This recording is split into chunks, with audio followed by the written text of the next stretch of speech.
I've spent about 12 years developing an idea which started as a very, very big idea, something like out of Star Trek, as a way to move society forward. And it ended up being so big that at the time when I came up with it, especially, it was just mind blowing to be suddenly presenting at the European Commission and stuff like that. So that was all a bit of a shock. And in the next years, I've been working to make it more practical and more down to earth, and also kind of waiting for society to develop the technologies that we needed um, to build it. So in the end, I've narrowed it down and made it smaller and smaller to get it to the point where it's actually feasible. So we've turned it into a festival, and the festival sort of covers the two main points of what the innovation was all about, which is what would happen if there was no money. So we get rid of the need for money, and we get rid of the relationship that we have with money at an industry scale, at an individual scale, at a family level, at an education level, and so on, to see what can come out of that. Maybe we can reshuffle our resources and suddenly we're better off. Um, Maybe also develop community relations in towns and places like that where people don't have any community relations left because they're doing their job, and they money, not money, but just the way we live is a barrier to social cohesion generally. So that's one reason to sort of explore what happens when you have no money, um, and see what comes out when people collaborate. And the other side is that, well, the Free Festival describes freedom, the person, the individual. If you, the kind of person like most of us who are somewhat restricted, or they feel limited in their lives or in themselves, then being amongst a lot of other people who are also expressing their freedom, or who are you know being silly basically, is a really therapeutic environment to be able to step out of yourself and go crazy, which is fun. So yeah, that's why we call it a festival. And you have also a more big project that is called the Sandbox. Yeah, so in developing down from this 12-year-old project called the Social Computer, but we'll talk about that in a different interview. Then, before I got to the Free Festival, I ended up with what I called the Sandbox, which is a building, or it could be an environment of any kind. So it could be an event as well, and the idea is to create a set of conditions where everyday people can then suddenly be put in charge of the city, or even the world, or a school, or whatever it might be.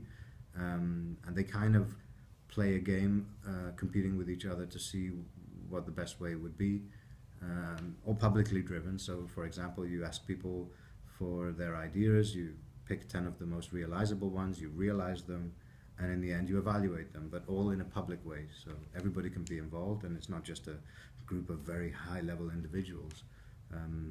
Because, for example, me, I come to a place like the Global Forum, and it's full of people who are earning more in a month than I probably earn in a year, and they would normally not have any time or place for people like me. I mean, I haven't even got a degree, but luckily for them, or they tell people I'm probably one of the most intelligent people here, and they really appreciate me. So I'm in a lucky position that out of all the underprivileged people, which I am as well, actually I'm in a position to sort of get their attention. So what I'm interested in is trying to sort of leverage their attention and say, look, there are groups of people in society that could do a lot to help you guys to solve your problems. Maybe they're children, maybe they're dyslexic, but actually, when people think differently, they think differently, and that's what we need in our society to solve all the problems we have.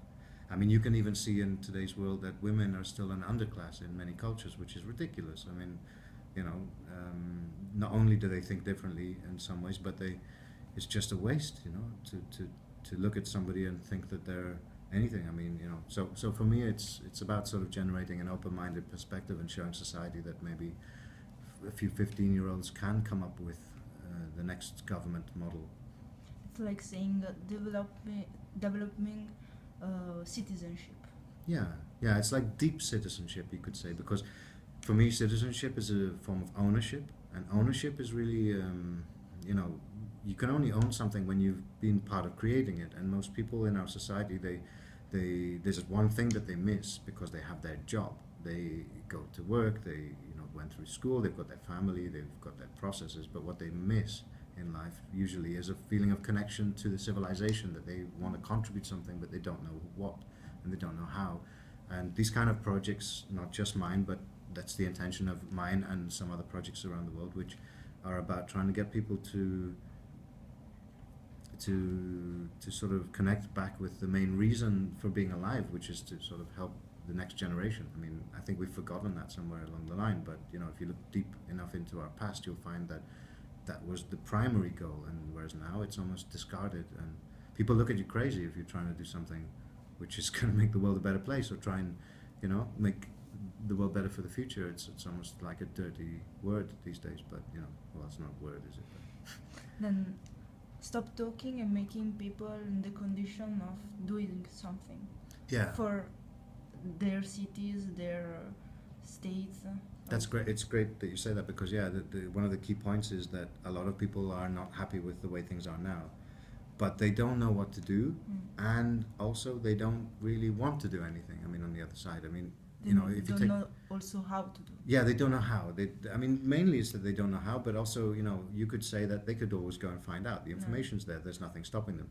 But the problem is it's a huge amount of effort to make a change. So if you look at me, I've been spending 12 years on this. I've been ripped off hundreds of times. People taking ideas for free because I'm trying to do something for the public. So I go around sharing it. And then you see people making a lot of money out of these ideas as consultants and things like that. But that's one of the reasons, that's what I'm trying to change in society, is that, there are a lot of people out there with good ideas.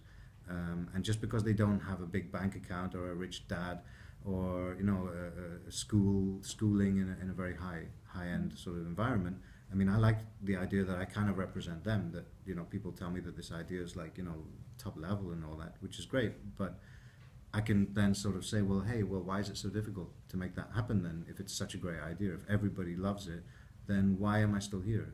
Because everybody sits back and waits for me to do it on my own or something, or what, am I supposed to become a brilliant financial developer or something, or like an entrepreneur, amazing entrepreneur? I mean, I don't know. I mean, I'm doing what I can do, and that's all I can do. So.